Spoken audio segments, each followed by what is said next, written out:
Welcome, everyone. This is Glenn Weissel here in Colorado, and this is the next episode of The Creative's Consciousness. Today is my great pleasure to bring in my friend and tattoo artist, Ian Robert McKown. Ian, how are you doing today? I'm doing well. How you doing? I'm doing great, thanks. Gorgeous Great. day in Colorado. Wish we weren't under lockdown so I can come and visit you, but that will happen sometime in the future.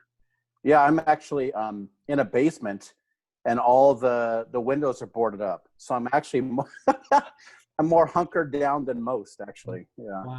Wow. Yeah, it's pretty interesting. So, right. So when you are traveling to and from your house there, I know Yep. you're on the streets. What are you seeing? So I leave early in the morning. I carry a hand wash with me and alcohol wipes, and I use a face mask. And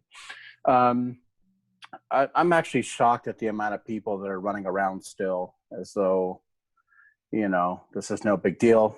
And maybe it isn't that big of a deal, but one of the very reasons that we are in lockdown is because people aren't willing to distance. So anyway, when I come to work, I work at downtown Denver, and there's nobody on the streets. There's nothing going on.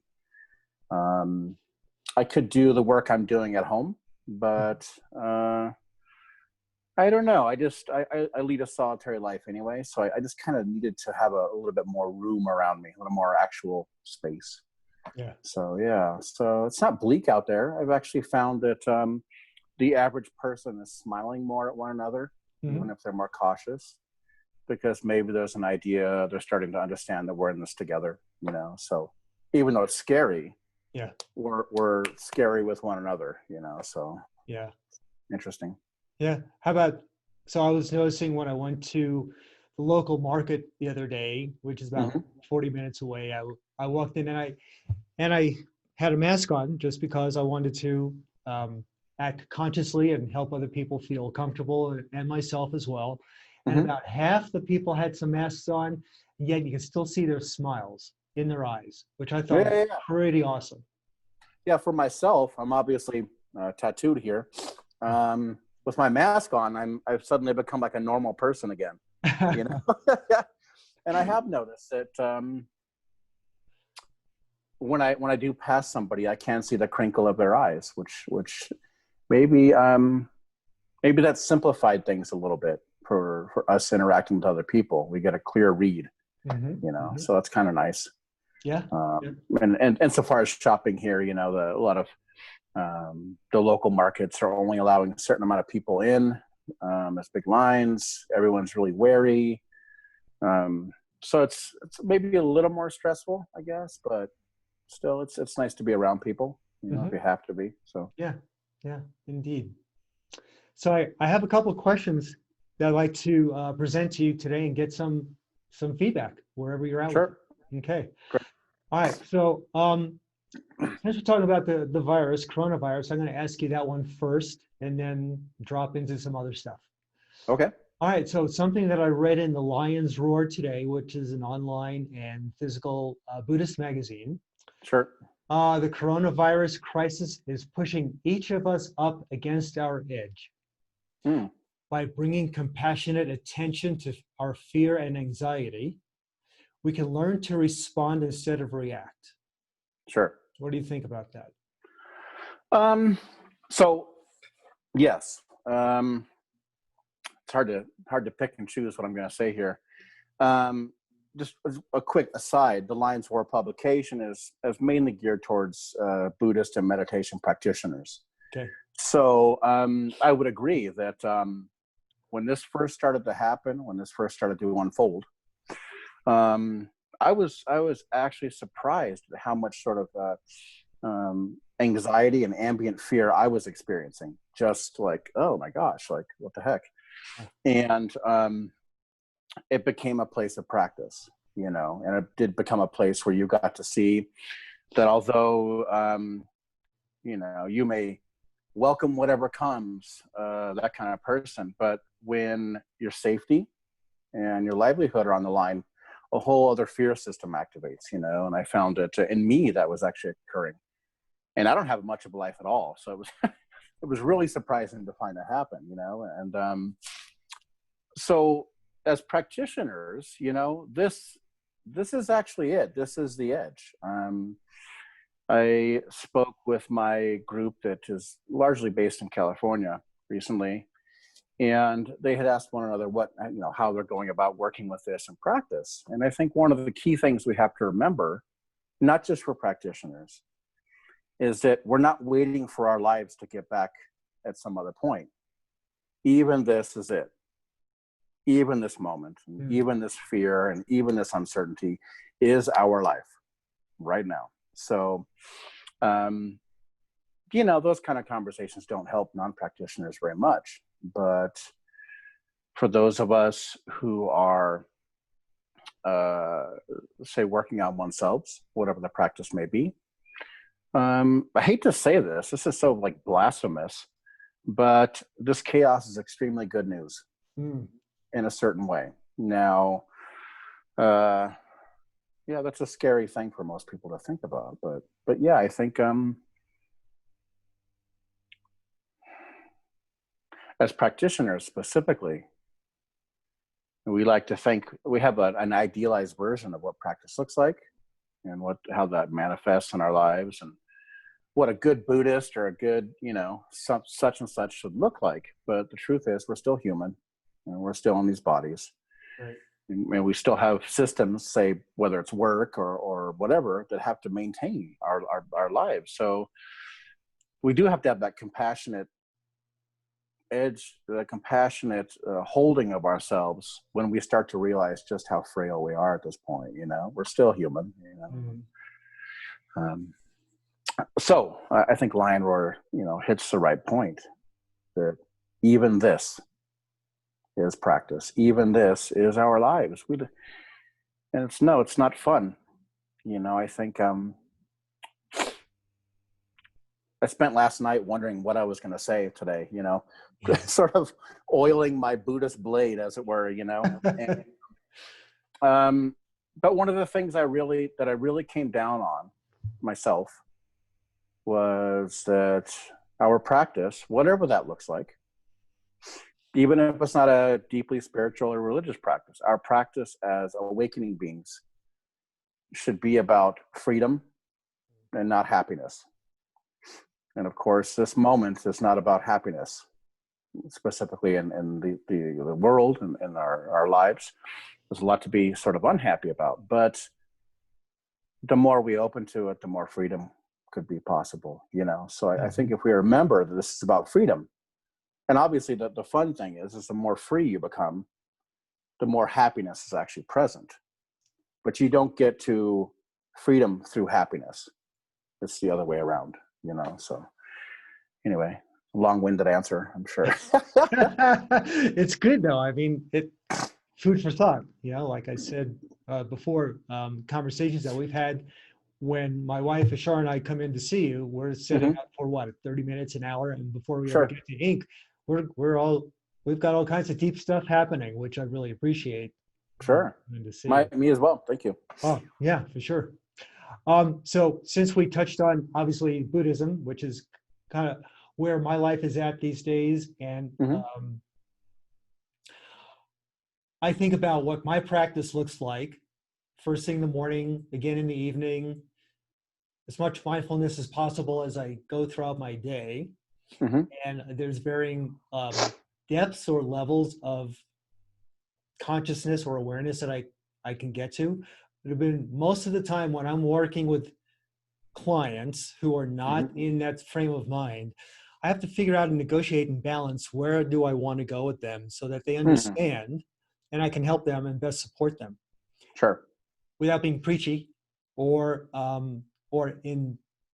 invoking anything that is important for me onto them because they need to come from where they're at, right? Sure, yeah. So our practice is, where it's at, and I intend for it to deepen over the years. How do you find for yourself, what does your daily practice look like? It's actually funny you should mention this. Excuse me. If we're talking about specifically these days, what my practice looks like, and I mean these days as in facing this pandemic and quarantine and all that. Yeah. I've kind of move back away from some of the more esoteric or kind of advanced techniques in Buddhism. It's funny, actually, the more advanced you get, the less you're doing. But you can't start there. It's kind of weird. But you know what I have found really important, and I wrote my teacher about this several times, is that when I did have to go out before there were lockdowns and stay-at-home orders, I found I was holding a lot of tension around my breathing and around people, like just around the idea of breathing. Yeah. It was a tense place. So I found myself that when I wake up in the morning and I do my daily vows, when I sit, I'm just being with my breath. I'm not trying to, push myself into timeless awareness or some of these other techniques that you can get into in meditation. I found that just being with the breath has been such a wonderful, beautiful thing. And I think we forget it because our lives are measured by the next breath, whether it comes or it doesn't. And that's it. We like to think, it is going on all the time. And that's why in meditation, we use the breath so often as an anchor. But I think for me, just trying to be with what's present. And, a lot of times when I sit these days, there's a lot of ambient sort of tension going on. And I don't necessarily try to undermine it with any specific techniques. I just let it be. It's there. And, insofar as beyond, say, the cushion, I'm more of like a wrathful Buddhist teacher, and that I don't mollycoddle people. So I've actually scaled that back a bit. I think there's this really quick sort of parable. I can't remember which bodhisattva it was. It was either Manjushri or it was Avalokiteshvara. I can't remember, but one of these awakening beings and the Buddha were hanging out with a bunch of meditators. And one of these younger novice meditators just couldn't figure it out, just couldn't get it together. So the Buddha said, hey, Manjushri, 10th level bodhisattva, pretty much an awakened being. The bodhisattva of awakened intelligence and wisdom, said, go over there and sort her out, And he went over there and tried, and nothing would work. She just couldn't figure it out. And I think that after that, he said, okay, well, he sent over, someone who had just gotten out of being a novice, and they sorted her out. And I think what you can learn from that is that it's like you said, you're trying to meet your students where they're at. And these days right now it would not be appropriate or skillful for me to talk to the average meditator and say, hey, face your fears 100% or sit with it, or those are all maybe true ways of looking at it, that on an absolute level, this is empty and whatever, but that's not helpful, So for myself, I've scaled back to, insofar as much as I can, just being present in people's lives. And maybe in a certain way, when I have to interact with people, say on a spiritual level, if you want to put it that way, I try to be less Ian and more nobody, and just be someone who's sort of holding the space, so that because we are in this together. Yeah. I think one thing that Ram Dass really that hit home, he had talked about, excuse me, and I can put this in the context of what you do, or maybe what I do sometimes, is the moment you become teacher is the moment they have to be student. And there are certain projections that come along with that, whether I know more and I can point the way, you don't know, so let me, these weird sort of roles. So if the teacher can drop that role and just be a person, the other person can relax a bit and not have to live out their roles. And I think you can meet at a more genuine place, So, to end this long aside here, for me, it really comes down to maybe I've let Buddhist Ian kind of be quiet. And I've just tried to meet people where they're at, That's beautiful. Because he's not helpful right now. Maybe later. We'll have to ring on that doorbell when later it comes along. Yeah, Um, yeah. yeah, that's awesome, Ian. Thank you for that. Um, so tattoo artist, because I'm really fascinated, and our audience really are the creative conscious people, Hmm. those who know that they're creatives, that they're conscious, or they're waking up, and they're Sure. bringing their beautiful art and energy to the world so that it could help wake them up. So, Hmm. when do you know that you are an artist, that you wanted to be an Hmm. artist? Are you talking about personally? Yes, you personally, yeah. Oh, I never knew that actually. So when I was in high school, I passed all my classes just by taking the test. I never did homework, didn't care about it, really wasn't very interesting, and whatever. Mhm. But my parents had this separate living room, as upper middle class white people do. This living room, you don't do anything in there. Right. But every night for 2 hours, they would make me sit there and do my homework. And that's when I would just doodle. And I think Mhm. I probably doodled as much as everyone. So I'm not one of these like, as soon as I could hold a crayon, I was an artist. That's nonsense. Yeah. Like it's nonsense in about 99% of the cases. But um, I never wanted to be an artist. There was a brief time where I had thought about going to film school. Mm. Uh, but anyway, long story short, in my life, I became a chef and then went into corporate restaurant management. And I was still getting heavily tattooed at this point. But at one point, I just realized I didn't want to be a part of that power structure, the way in which any corporate situation is set up. The idea that I had to stand on, Bob's neck to make George happy, Yeah.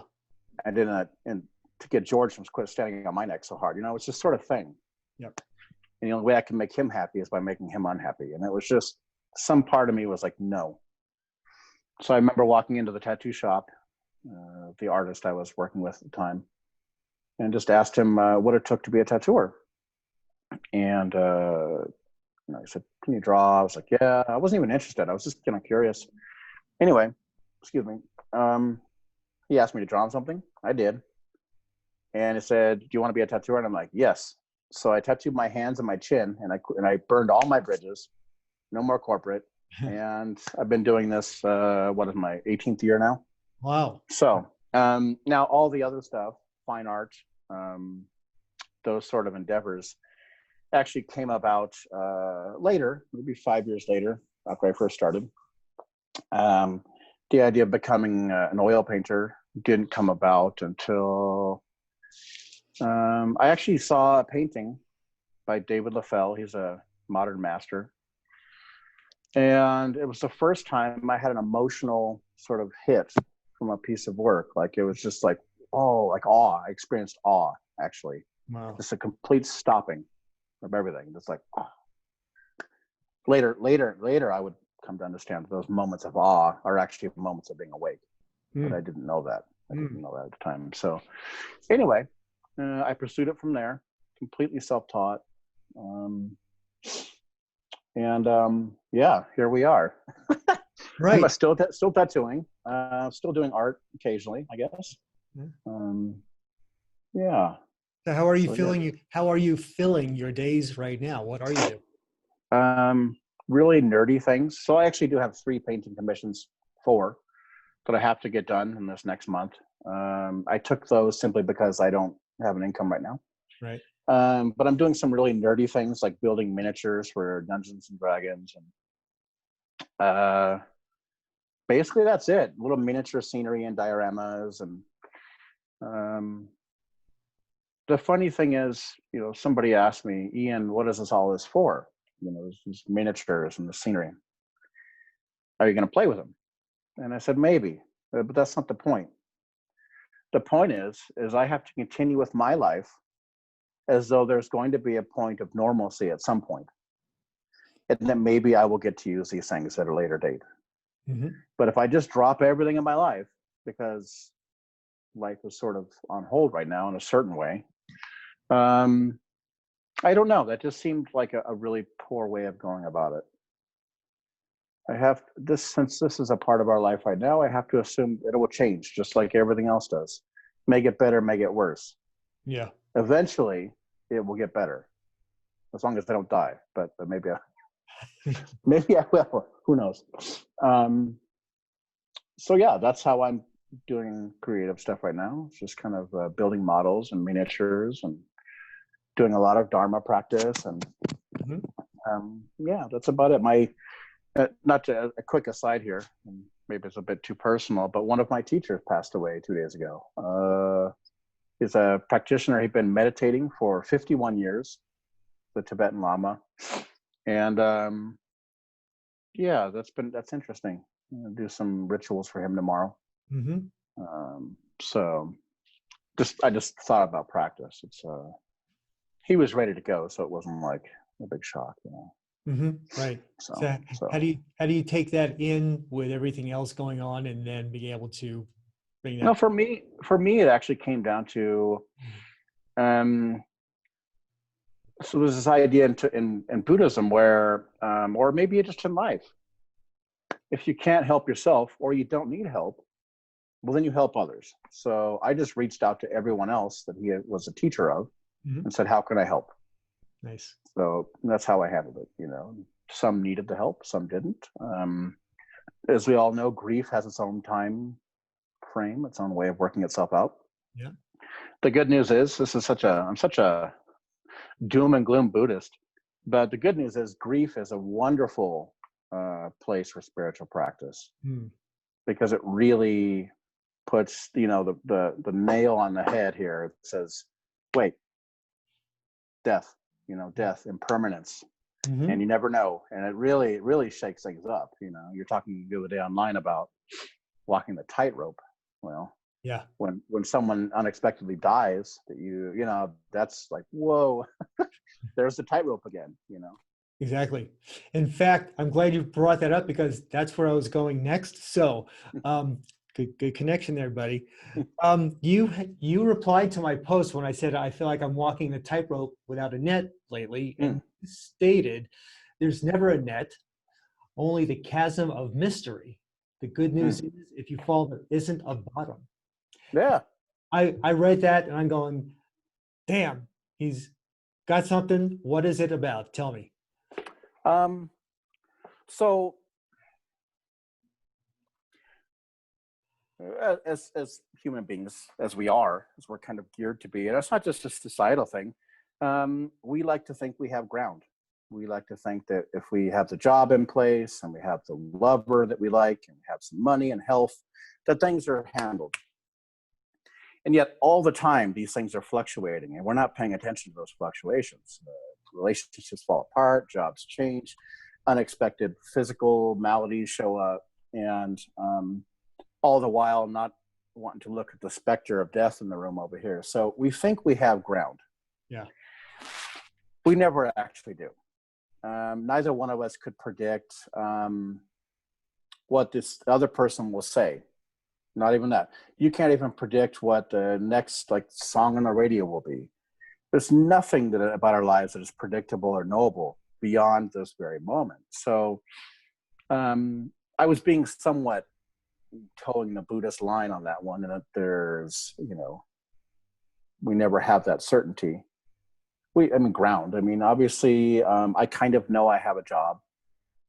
I kind of know that I probably have a place to live. So I do seem to have some ground. But the truth is, beyond this moment, and for me, this moment is looking at a computer screen in a room, I can't say a single thing about my life. I don't know whether my house is still there. I don't know if I have a job. Heck, I'm not even sure you're real.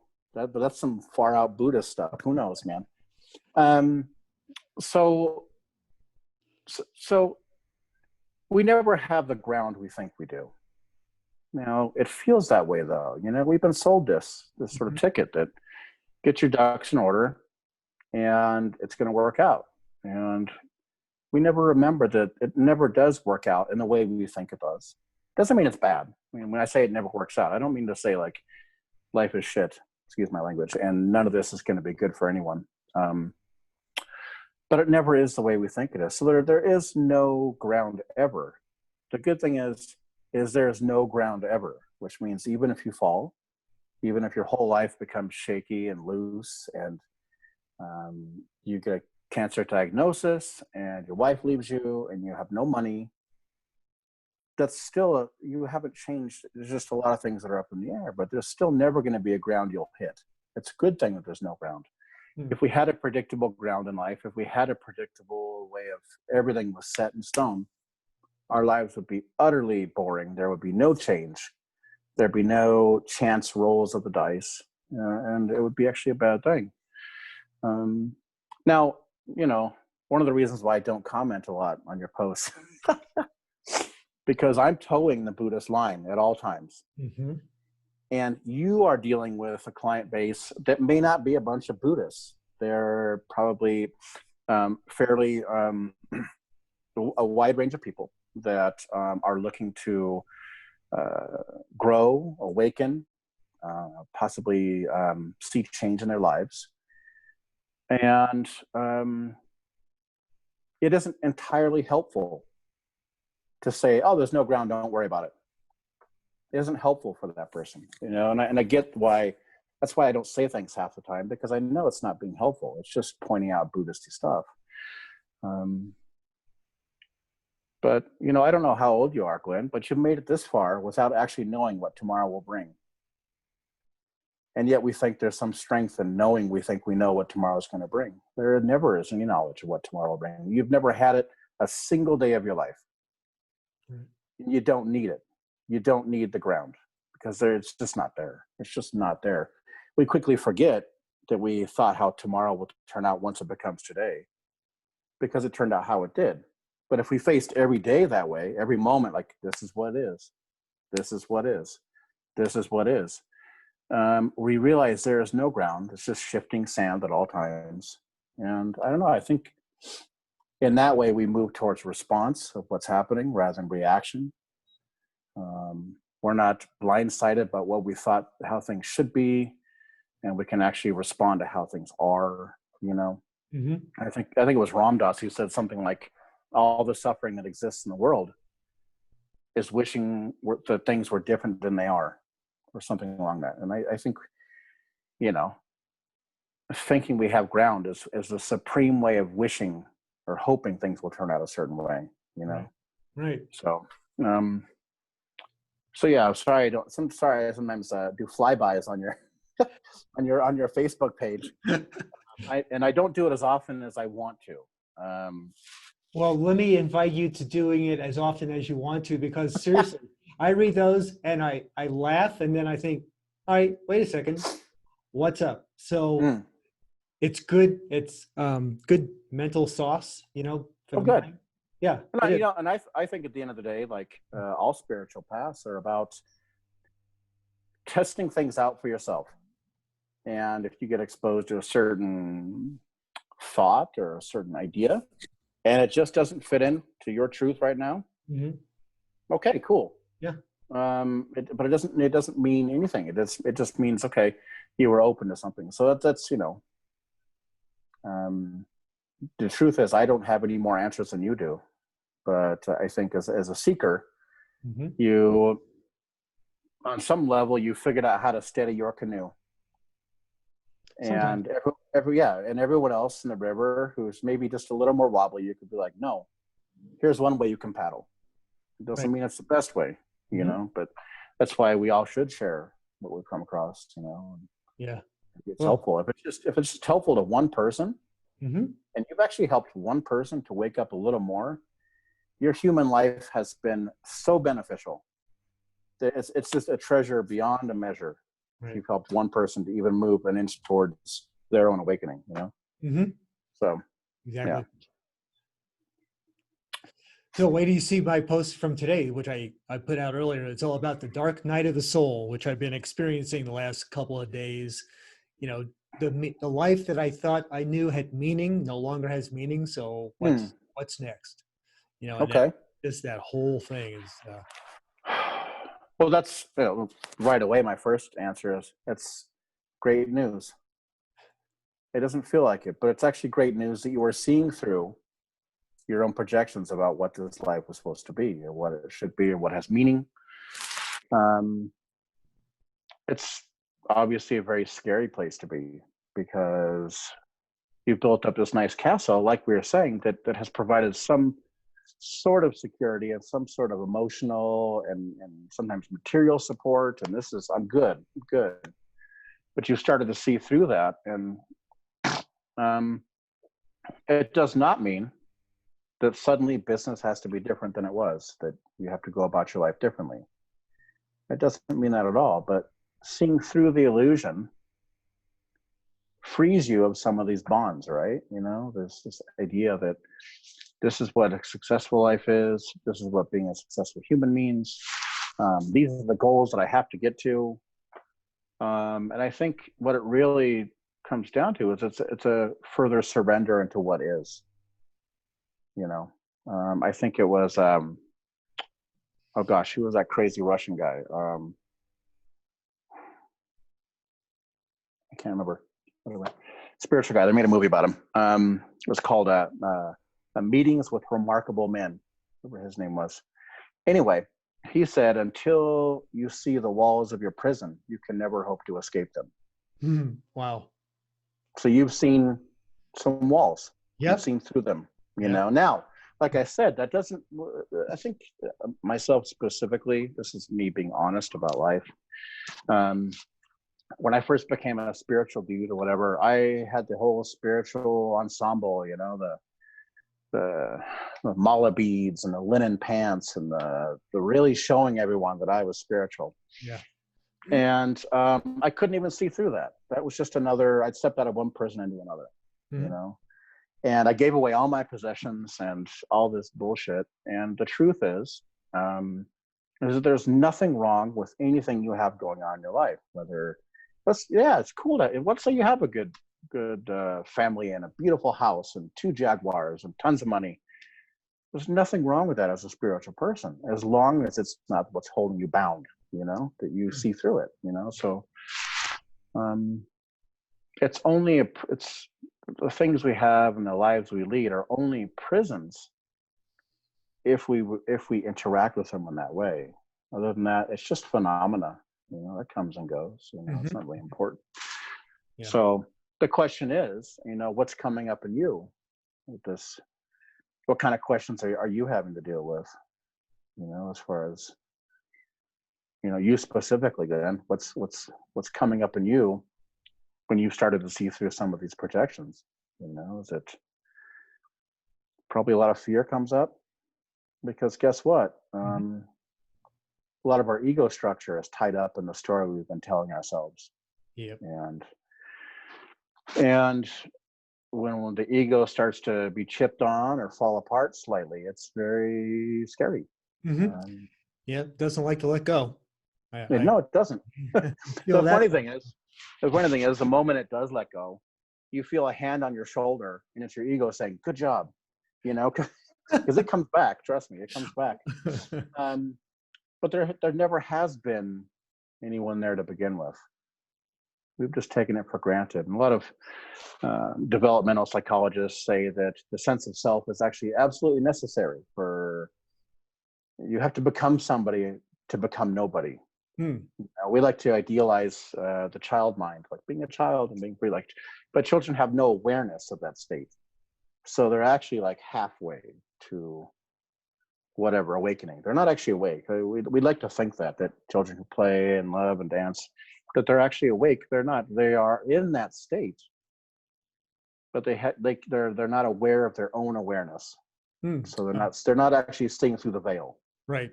That makes sense. So you're starting to see through the veil, and you're starting to see that there's nothing there. Thanks. That's a great place to end. Thanks for that, Ian. Yeah. So we are towards the bottom of our time together. This has been great for me. I always appreciate having the opportunity to converse, interact, be together, even if it's online these days. Again, I look forward to the day when we can meet in a hug, in an embrace. Yes, sir. Yes, sir. Yeah. So thank you. You have a great day. Be well. And I look forward to seeing you on Facebook. Thanks, buddy. All right. So folks, thanks. This has been my friend Ian, and we'll look forward to getting together next time. Until then, everyone, be well.